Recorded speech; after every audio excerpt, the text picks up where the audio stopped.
Okay, let's look at the third topic, the maximum power drawn from the source. The source is modeled by the Thevenin equivalent circuit.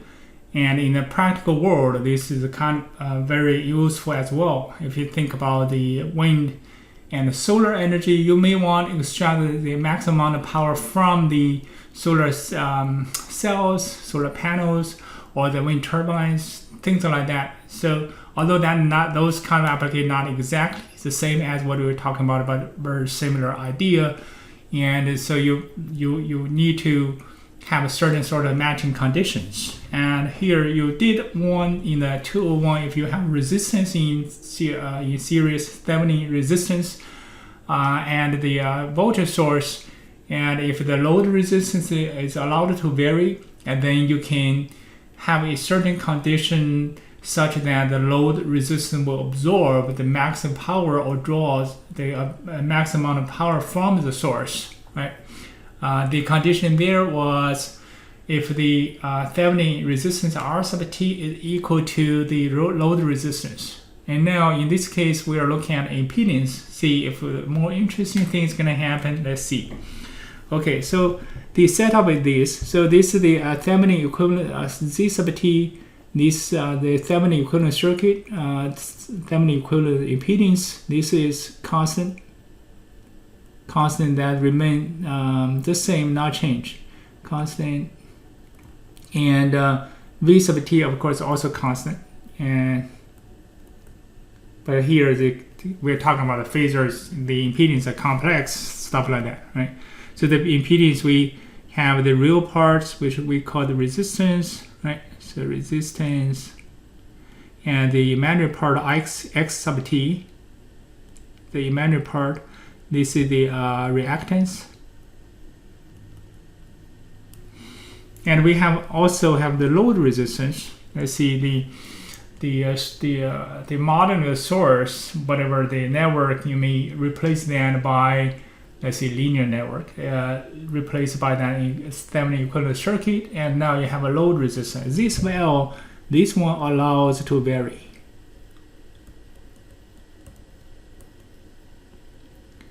This one allowed to vary.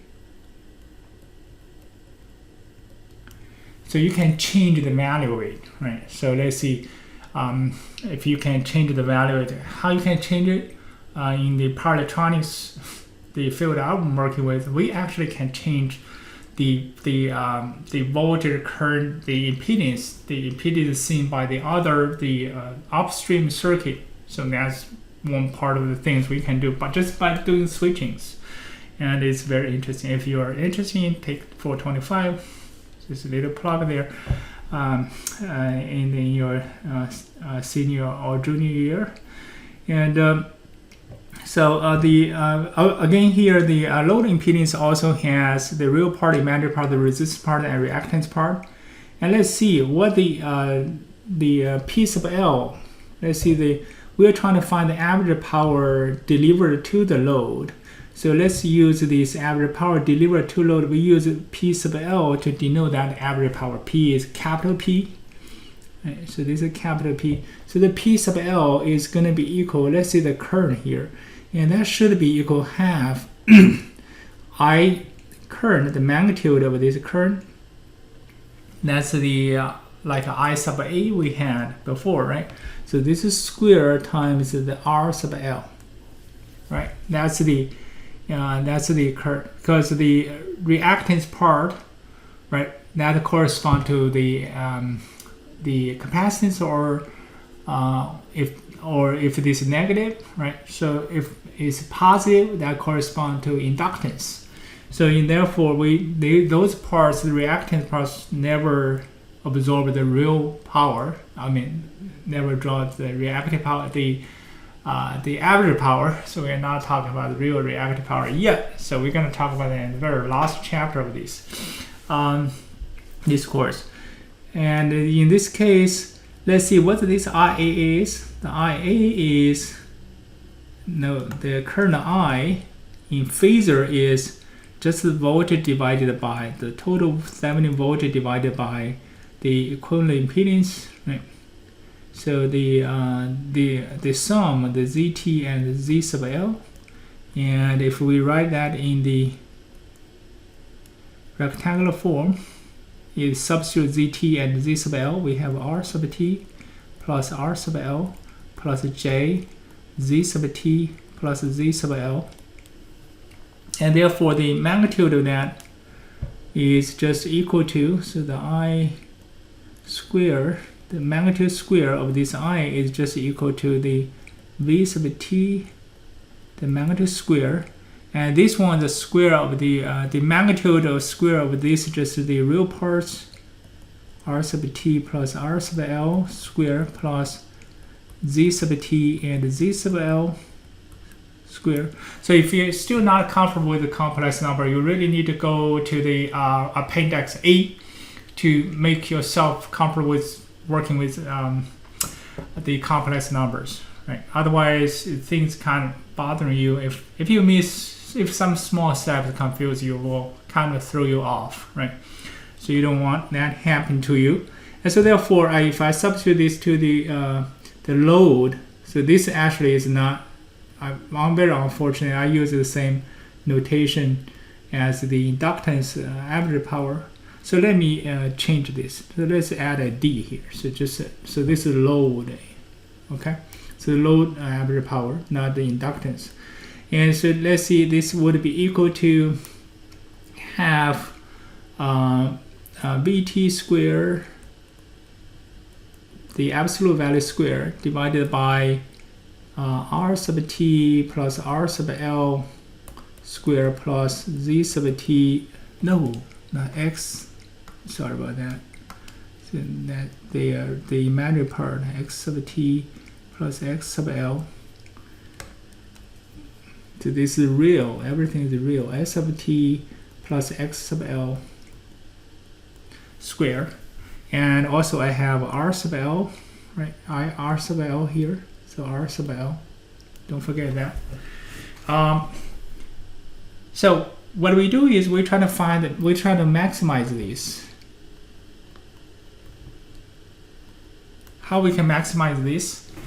Let's see, if we make the denominator the smallest, right? We minimize the denominator. The first step is we minimize the denominator, is make xl plus, what did I do?